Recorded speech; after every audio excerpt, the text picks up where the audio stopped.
The Hunger Games, Chapter 7.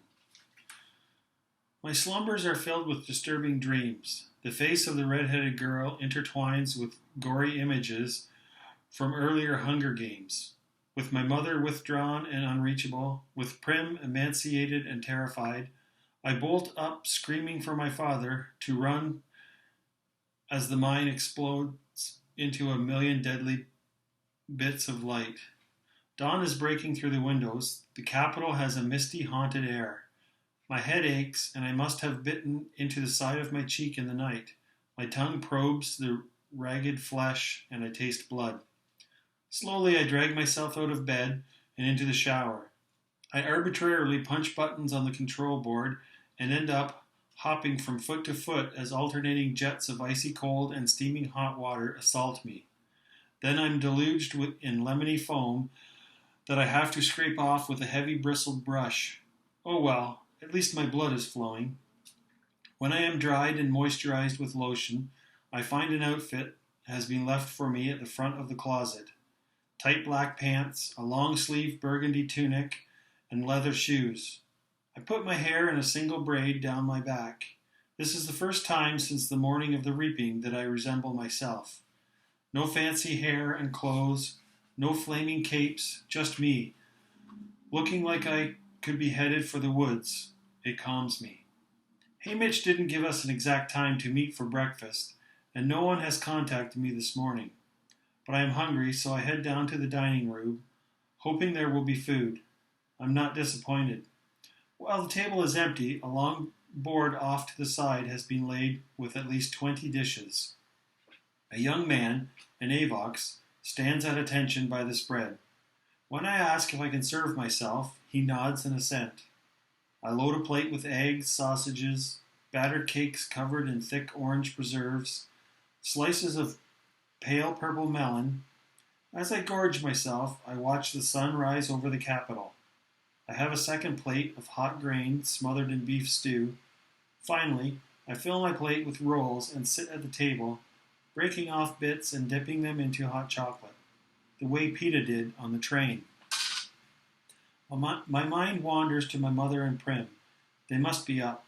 My mother getting their breakfast of mush, Prim milking her goat before school. Just 2 mornings ago, I was home. Can that be right? Yes, just 2. And now, how empty the house feels, even from a distance.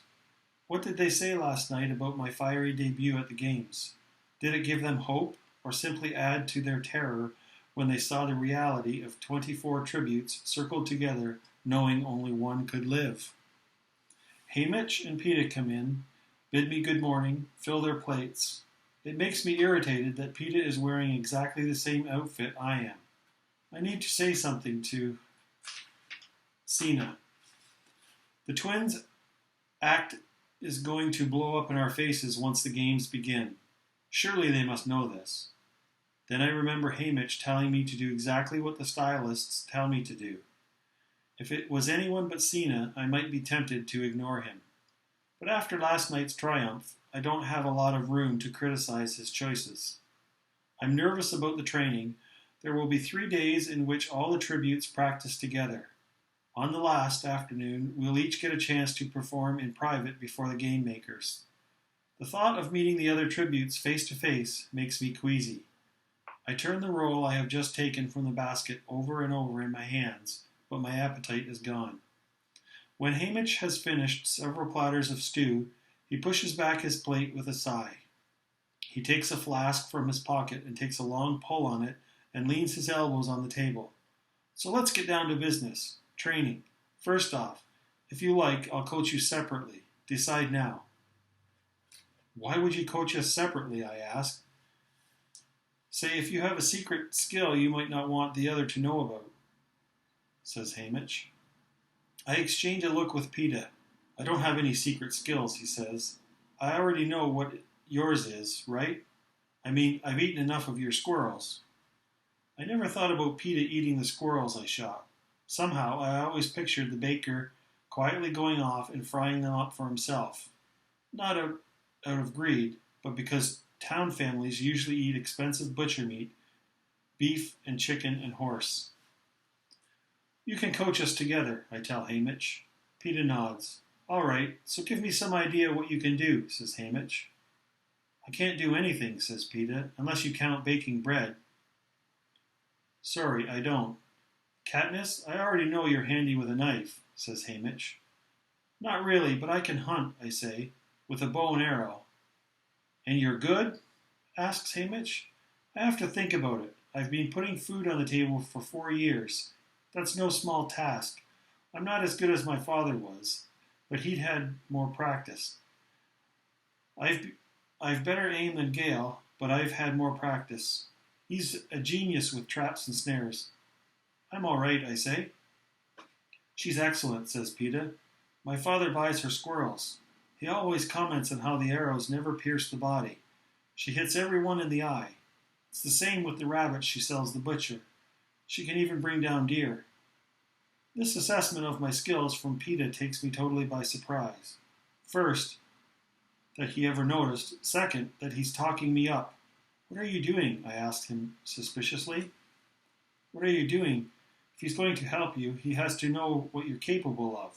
Don't underestimate yourself, says Peeta. I don't know why, but this rubs me the wrong way. What about you? I've seen you in the market. You can lift 100-pound bags of flour, I snap at him. Tell him that. That's nothing. That's not nothing. Yes, and I'm sure the arena will be full of bags of flour for me to chuck at people. It's not like being able to use a weapon. You know it isn't, he shoots back. He can wrestle, I tell Hamish. He came in second in our school competition last year, only after his brother. What use is that? How many times have you seen someone wrestle someone to death? Says Peeta in disgust. There's always hand-to-hand combat. All you need is to come up with a knife, and you'll at least stand a chance. If I get jumped, I'm dead. I can hear my voice rising in anger. But you won't. You'll be living up in some tree, eating raw squirrels and picking off people with arrows. You know what my mother said to me when she came to say goodbye, as if to cheer me up? She says, maybe District 12 will finally have a winner. Then I realized she didn't mean me. She meant you, bursts out Peeta. Oh, she meant you, I say with a wave of dismissal. She said she's a survivor, that one. She is, says Peeta. That pulls me up short. Did his mother really say that about me? Did she rate me over her son? I see the pain in Peeta's eyes and know he isn't lying. Suddenly, I'm behind the bakery and I can feel the chill of the rain running down my back, the hollowness in my belly, I sound 11 years old when I speak, but only because someone helped me. Peeta's eyes flicker down to the roll in my hands, and I know he remembers that day too, but he just shrugs. People will help you in the arena. They'll be tripping over each other to sponsor you. No more than you, I say. Peeta rolls his eyes at Hamish. She has no idea the effect she can have. He runs his fingernail along the wood grain in the table, refusing to look at me. What on earth does he mean? People help me? When we were dying of starvation, no one helped me. No one except Peeta. Once I had something to barter with, things changed. I am a tough trader. Or am I? What effect do I have? That I'm weak and needy? Is he suggesting that I got good deals because people pitied me? I tried to think if this is true. Perhaps some of the merchants were a little generous in their trades, but I always attributed that to their long-standing relationship with my father. Besides, my game is first class. No one pitied me. I glower at the roll, sure he meant to insult me. After about a minute of this, Hamish says, Well then, well. Katniss, there's no guarantee there'll be bows and arrows in the arena. But during your private session with the game makers, show them what you can do. Until then, stay clear of archery. Are you any good at trapping? I know a few basic snares, I mutter. That may be significant in terms of food, says Hamish. And Peeta, she's right. Never underestimate strength in the arena. Very often, physical power tilts the advantage to a player. In the training center, they will have weights, but don't reveal how much you can lift in front of the other tributes. The plan's the same for both of you. You go to group training, spend the time trying to learn something you don't know, throw a spear, swing a mace, learn to tie a decent knot, save showing what you're best at until your private sessions. Are we clear? Says Hamish. Peeta and I nod. One last thing. In public, I want you by each other's side every minute, says Hamish. We both start to object, but Hamish slams his hand on the table. Every minute. It's not open for discussion. You agreed to do as I said. You will be together. You will appear amiable to each other. Now get out.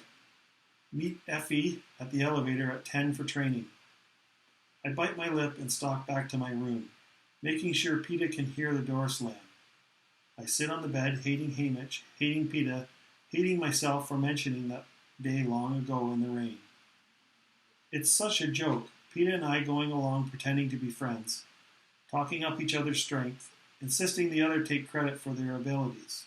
Because, in fact, at some point we're going to have to knock it off and accept we're bitter adversaries. Which I'd be prepared to do right now if it wasn't for Hamish's stupid instruction that we stick together in training. It's my own fault, I guess, for telling him he didn't have to coach us separately. But that didn't mean I wanted to do everything with Peeta, who, by the way, clearly doesn't want to be partnering with me either. I hear Peeta's voice in my head. She has no idea the effect she can have. Obviously meant to demean me. Right? But a tiny part of me wonders if this was a compliment, that he meant I was appealing in some way. It's weird how much he's noticed me, like the attention he's paid to my hunting, and apparently I have not been as oblivious to him as I imagined, either. The flower, the wrestling, I have kept track of the boy with the bread. It's almost 10. I clean my teeth and smooth back my hair again. Anger temporarily blocked out of my nervousness about meeting the other tributes, but now I can feel my anxiety rising again. By the time I meet Effie and Peeta at the elevator, I catch myself biting my nails. I stop at once. The actual training rooms are below ground level of our building. With these elevators, the ride is less than a minute. The doors open into an enormous gymnasium filled with various weapons and obstacle courses. Although it's not yet 10, we're the last ones to arrive. The other tributes are gathered in a tense circle. They each have a cloth square with their district number on it pinned up to their shirts. While someone pins the number 12 on my back, I do a quick assessment. Peeta and I are the only two dressed alike. As soon as we join the circle, the head trainer, a tall athletic woman named Atla, steps up and begins to explain the training schedule. Experts in each skill will remain at their stations. We will be free to travel from area to area as we choose, per our mentor's instructions. Some of the stations teach survival skills, others fighting techniques. We are forbidden to engage in any combative exercise with another tribute. There are assistants on hand if we want to practice with a partner. When Atla begins to read down the list of the skill stations, my eyes can't help flitting around to the other tributes. It's the first time we've been assembled, on level ground, in simple clothes. My heart sinks. Almost all of the boys and at least half the girls are bigger than I am, even though many of the tributes have never been fed properly. You can see it in their bones, their skin, the hollow look in their eyes. I may be smaller naturally, but overall my family's resourcefulness has given me an edge in that area. I stand straight, and while I'm thin, I'm strong. The meat and plants from the woods, combined with the exertion it took to get them, have given me a healthier body than most of those I see around me. The exceptions are the kids from the wealthier districts, the volunteers, the ones who have been fed and trained throughout their lives for this moment. The tributes from 1, 2, and 4 traditionally have this look about them. It's technically against the rules to train tributes before they reach the capital, but it happens every year. In District 12, we call them the career tributes, or just the careers, and like as not, the winner will be one of them.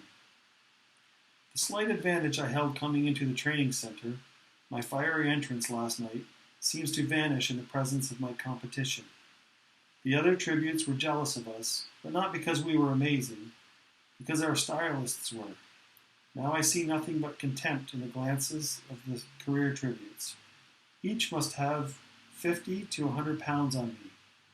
They project arrogance and brutality.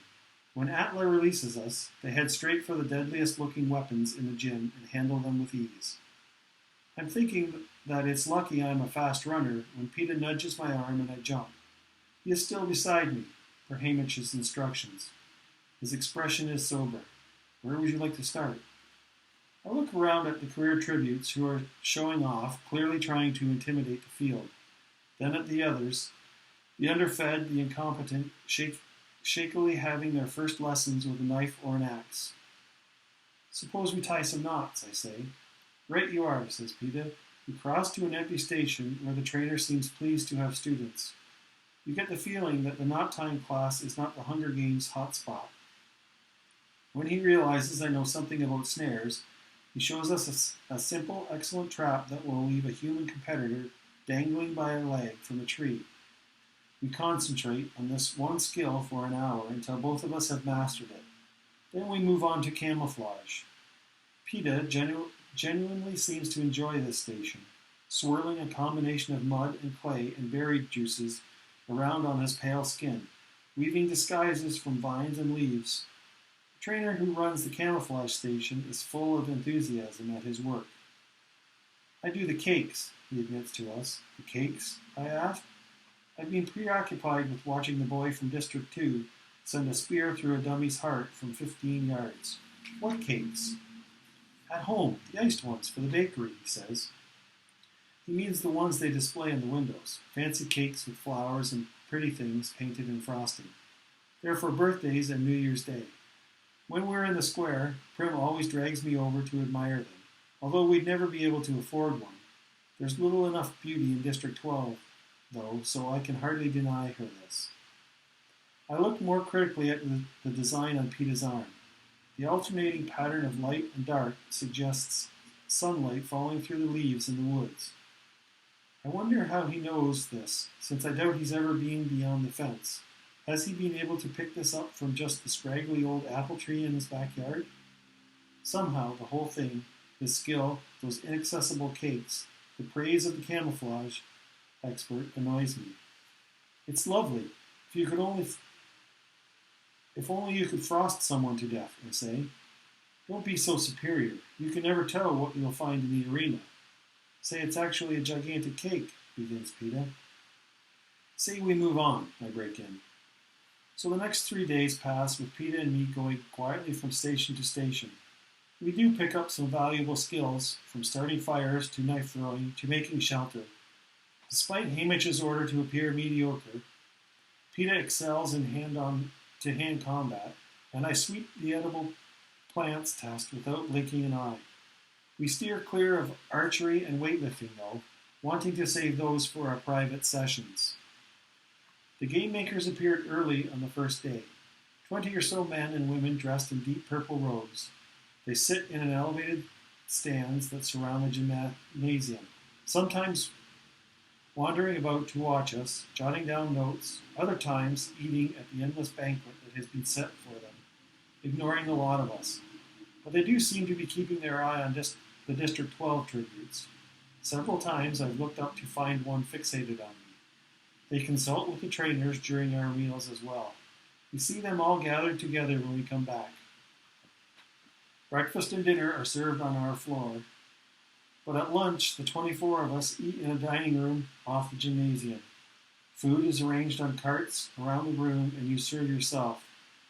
The career tributes tend to gather rowdily around one table, as if to prove their superiority, that they have no fear of one another and consider the rest of us beneath notice. Most of the other tributes sit alone, like lost sheep. No one says a word to us. Peter and I eat together, and since Hamish keeps dogging us about it, try to keep up a friendly conversation during the meals. It's not easy to find a topic. Talking of home is painful. Talking of the present is unbearable. One day, Peter empties our bread basket and points out how they have been careful to include types from the districts along with the refined bread of the capital. the fish-shaped loaf tinted green with seaweed from District 4, the crescent moon roll dotted with seeds from District 11. Somehow, although it's made from the same stuff, it looks a lot more appetizing than the ugly drop biscuits that are the standard fare at home. And there you have it, says Peeta, scooping the breads back in the basket. You certainly know a lot, I say. Only about bread, he says.